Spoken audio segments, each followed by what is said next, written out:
الحمد لله الذي من علينا في البداية بالهداية وأنقذنا من الضلالة بمحض الفيز والعناية،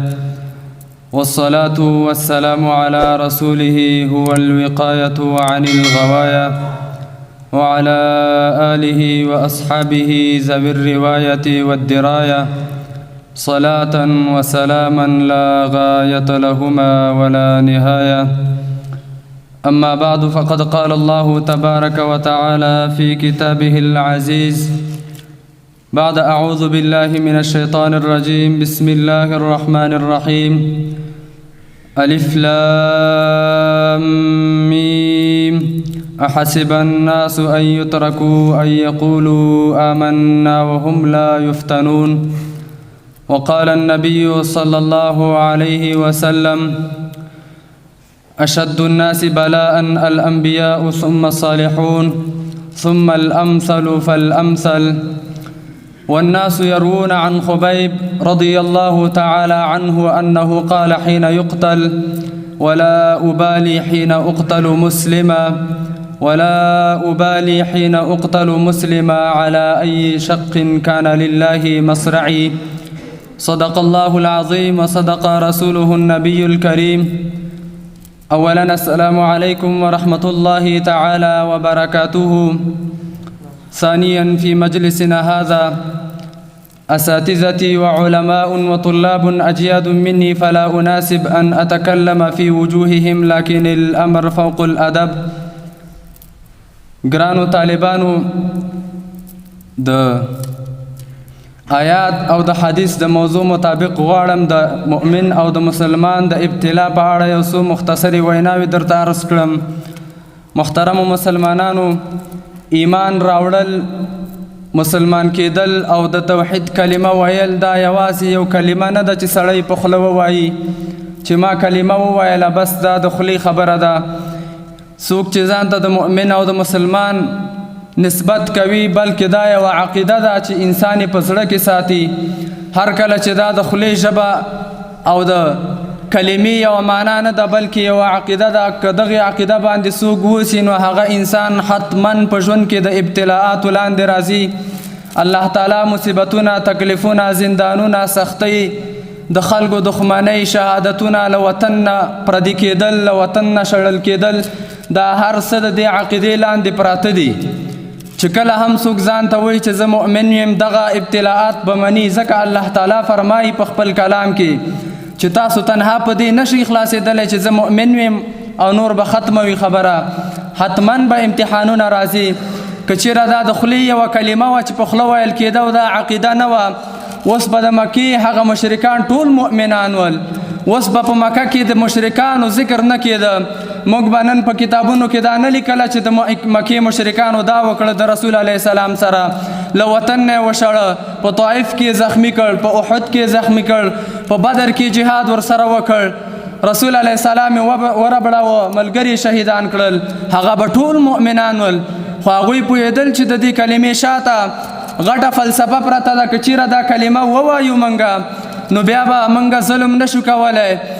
جبر به نشو کولی، د یو خدای خدایي به وي، ډېر خدایان به موږ نشو منلی. دا ډېره غټه فلسفه د دې کلمې شاته پرته ده، ځکه هغوی کلمه نه وه ویلی. نو مؤمن چې کله کلمه وایي، ځان ته مسلمان وایي، دا امتحانات به په ځان مني. الله تعالی فرمایي: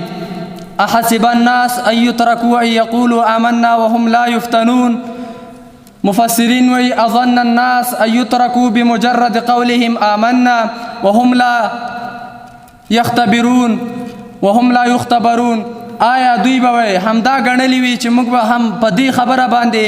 خلاص کړل سو چې موږ ایمان راوړ او موږ به نه ازمایل کیږو، بلکې خامخا به دوی ازمایل کیږي.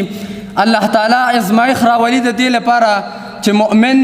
او کافر سره جلا شي، صادق او کاذب سره جلا شي،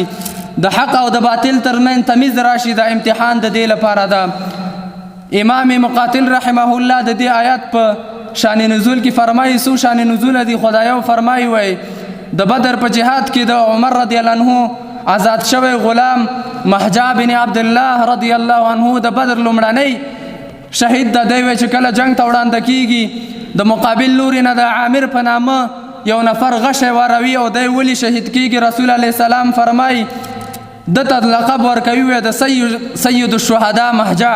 او بیا وی دا به لومړنی هغه نفر زما د امت نه چې د محشر په ورځ به دی د جنت د دروازو لپاره رابلل کیږي کله چې دا صفات ذکر شول د مور او پلار او میرمنې هغه فریاد کوي چیغې وهي ځکه خو فراق راغلی د زوی د منځه تللی د چا خاوند د منځه تللی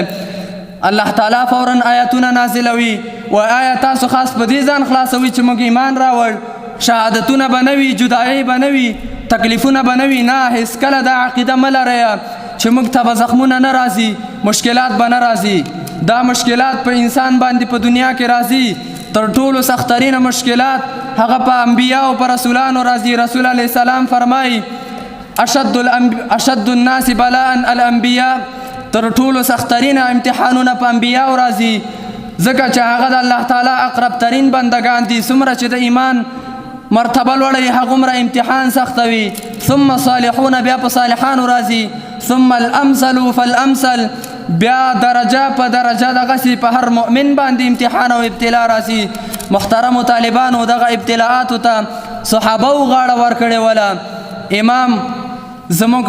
خیسته صحابي جلیل القدر صحابي خبیب رضی الله عنه په میدان کې لاس تړلی پښې تړلی پروت ده هغه د مرګ نه مخته دا څو نظمونه وایي لومړی بیت دا دی ولا ابالي حين اقتل مسلما ولا ابالي حين اقتل مسلما على اي شق كان لله مسرعي وهیڅ باک نشته چې زه د الله تعالی په لاره کې مؤمن شهید کېږم على اي شق كان لله مسرعي چې په هر طرف زولېږم په هر طرف زما ته نه غورځېږي هیڅ باک نشته خو په داسې حال کې چې زه مؤمن یم ما ته نسبت د ایمان کېږي او د حق په لاره شهید کېږم دا زما لپاره فخر ده هغوی په فخر سره او په خلاص سینه د دین د قربانۍ لپاره ځانونه ورکړي او محترمو طالبانو دغه رنګې د علماو فقهاو محدثینو ټولۍ وي داسې د قربانۍ لپاره چې په امت کې تېرې کړي دي او په ځانو باندې سختۍ منلي د دین او د حق لپاره ډېرې قربانۍ ورکړي دي امتحانات په هر چا راغلي په هر عالم راغلي چې څومره د ایمان تقوا او درجه بلنده وي دغومره انسان باندې ابتلاعات راځي